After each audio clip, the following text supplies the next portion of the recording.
네, 안녕하세요. 오랜만에 찾아뵙습니다. 트레이딩룸의 아포카도입니다.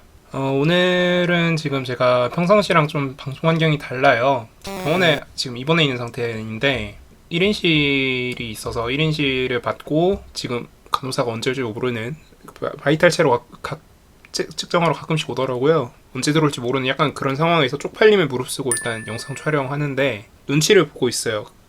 사실 어제부터 좀 찍을 수 있을 거라고 생각은 했는데 목 상태도 목 상태고, 그리고 노트북이랑 태블릿을 갖다 주기로 했던 동생이 무섭대요. 병균 같다고. 그래서 내가 개소리 하지 말고 일단 갖다 달라고 그러면서 이제 노트북을 받으면서 이제 오늘 영상을 촬영하게 됐고, 제가 이전에도 말씀드렸던 것처럼 제가 목소리가 잘 안 나오고 있었어요. 근데 모르겠어요. 이게 병원빨인지 병원 와가지고 링겔 맞고 하니까 열도 좀 40도 가까이 되던 게 38도 좀 안 되는 수준, 한 37.5도 수준까지 떨어져 있고, 그리고 목도 그 목에 뭐 뿌려주더라고요. 그거 몇 번씩 뿌리고 나니까 그게 좀 진정이 되는지 도움이 되더라고요. 뭐 그래서 그렇게 하고 있고 뭐 그런 상태입니다. 그럼 일단 오늘 영상 주제를 바로 말씀을 드릴게요.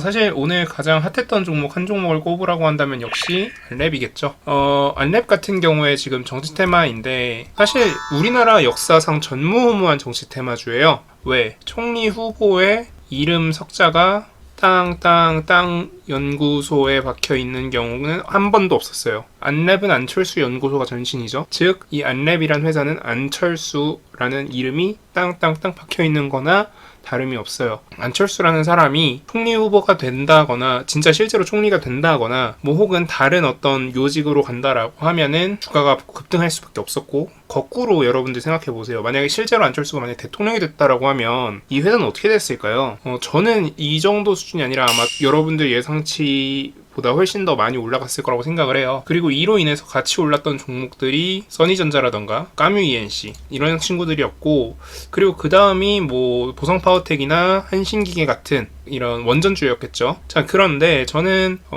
여기에 초점을 두지 말고 저는 좀 다른 걸 좀 보고 싶어요.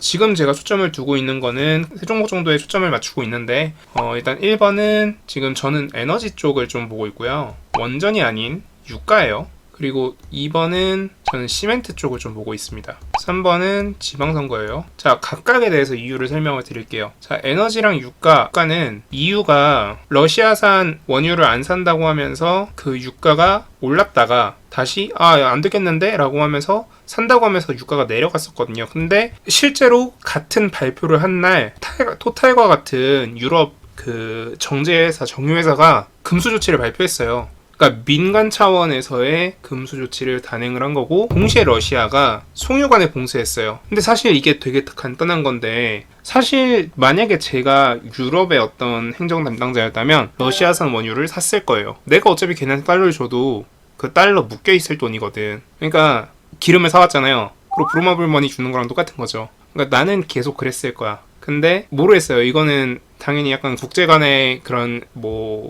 것들이 있을 테니까, 뭐 그래서 러시아도 그렇기 때문에, 더더욱이 그렇기 때문에 혹시 상대가 브루마블머니를 줄 수도 있다라는 그런 리스크 때문에 소유관을 잠가버렸고, 토탈도 구매하지 않기로 결정을 했다라는 이런 부분 때문에 저는 유가가 조금 더 오를 것 같아요. 거기다가 플러스 알파, 옥시덴탈, 우리 오마의 현인이라고 하는 그 버핏성님께서도 지금 러시아산 원유 이슈 때문인지 모르겠으나 옥시덴탈이라는 정유회사에 대한 베팅을 굉장히 세게 하셨거든요.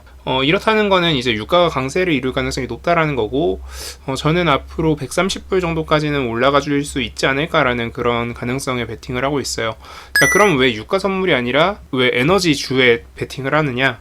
유가 선물은 너무 초고위험 베팅이에요. 만약에 제가 유가 선물에 베팅을 한다라고 하면 한 주에서 두 주 정도? 선물 한두 주 계약 정도는 제가 담가볼 만할 것 같은데, 그 이상은 담그기 힘들 것 같아요. 그런데 사실 기름주는, 관련주는 크게 부담 없거든요, 사실. 그리고 오늘 같은 경우에도 저는 중앙에너비스라는 종목에 베팅을 해서 수익을 냈었고요. 그래서 크게 나쁘지 않다. 정신없는 와중에서도 그게 가능했을 정도라면은 크게 나쁘지 않다 정도로 이해를 하시면 될 것 같고요. 자, 그리고 두 번째 시멘트입니다. 자, 일단 두 가지 이슈가 있는데요. 자, 일단 1번. 크게 세 가지죠. 1번. 실제 시멘트가 실제 공급이 부족해졌다. 왜? 러시아 전쟁 때문에. 자, 그리고 2번. 건설이 늘어날 것이다. 왜? 윤테마. 그리고 3번. 저는 이게 제일 재밌을 것 같아요. 원전. 자, 우리 원전은 우리가 다 알다시피 연료봉이 가운데 들어가고요. 그 바깥으로 굉장히 두꺼운 두께의 콘크리트가 들어가요. 왜? 혹시모를 방사능 누출을 방지하기 위해서. 즉, 굉장히 많은 시멘트가 사용되는 사업이라는 거예요. 그런데 동시에 이런 큰 사업을 동시에 여러 개 추진한대. 그러면 원자재 쪽으로 옮겨 붙을 수밖에 없고, 그 원자재는 제일 먼저 시멘트일 거라는 거죠. 그렇기 때문에 저는 이 시멘트라는 애는 굉장히 수혜를 받기 좋을 종목이라고 생각을 하고 있고요. 그래서 저는 여긴 수익이 많이 날만하다, 그렇게 생각하고 있습니다. 그리고 얘는 이제 지방선거까지 이어져요. 자, 지금 국민의힘 쪽이 대선을 잡았어요. 윤석열 당선자가 대통령이 되면서, 대통령 당선인이 되면서 그 대선을 잡았어요. 그럼 지방선거도 잡을 가능성이 높아요. 일반적으로 이렇게 연계가 되거든요. 그러면 국민의힘 쪽은 주로 뭘 내세우냐면 재건축을 보통 내세웁니다. 그러면 건설붐이 계속 일어날 가능성이 높고, 그렇기 때문에 시멘트는 갈 거고요. 자, 그리고 지방선거라는 이슈로 인맥주가 뜨겠죠. 전 이번 지방선거 관련 인맥주는 굉장히 뜨거울 거라고 생각해요. 왜냐면 안철수 테마주가 핫하게 가는 걸 사람들이 봤기 때문에, 사람들의 뇌리에 딱 박혀 있잖아요. 그러니까 이번 정치 테마주는 생각보다 강할 수 있다. 하지만 여러분들이 그렇다고 무턱대고 지르면 어떻게 된다. 무턱대고 지르다가는 패가망신한다. 왜? 여러분보다 항상 한 단계 위에, 두 단계 위에 있는 기관, 외인들이 있다라는 걸 항상 생각을 하셔야 돼요. 쟤네들도 우리처럼 생각을 하고요. 쟤네들도 우리보다 공격적인 투자를 하는 애들이 많아요. 그런데 우리가 예를 들어서 갑자기 뭐 5억 가까이 막 질러버려. 그러면은 쟤네는 당연히 갑자기 들어온 수급에 물량을 던지고 나가버리겠죠. 그리고 좀 재밌는 요소인데요. 사실 이거 제가 많이 제가 얘기를 했었던 건데, 보시면 여기 거래원이 있어요. 이거 거래원 보다 보면요, 매도 창구에 보던 매수 창구에 보던 키움증권이 항상 제일 많거든요. 왜냐면 우리나라 개인 투자자들 대부분이 키움증권 사용하니까. 저도 그렇고 키움증권이 항상 맨 위에 있는데, 자, 이 키움증권과 나머지 증권사들의 비율이 일정 수준을 넘어가게 되면은 좀 위험한 고점 신호가 되거든요. 근데 무슨 뜻이냐면은 개인 투자자가 집중적으로 빵 매수하고 있으면요, 세력들은 고점 시그널로 받아들이고 던지기 시작해요. 그러니까 여러분들도 이건 항상 염두에 둘 필요가 있어요. 내가 한 5억 원어치 샀어요. 근데 그게 마지막 트리거가 될 수도 있다라는 거 항상 염두에 두시고 좀 천천히 소액으로 찔끔찔끔 먹어 나가던가, 아니면 만약에 초반에 지를 거면 아무도 없을 때, 그 운동장에 그 어떤 플레이어도 없을 때, 그럴 때 들어가시는 거예요. 그럴 때 들어가서 매매를 하셔야만 여러분들이 수익을 낼 수 있습니다. 그렇게 여러분들 매매 연습하시면 될 것 같고요. 오늘 영상은 좀 가볍게 이 정도로 마무리하고, 제가 다음 영상부터 조금 더 건강한 몸 상태로 찾아뵙도록 하겠습니다. 오늘 영상 이 정도로 마무리하겠습니다. 감사합니다. 지금까지 트레이딩룸의 아포카도였습니다.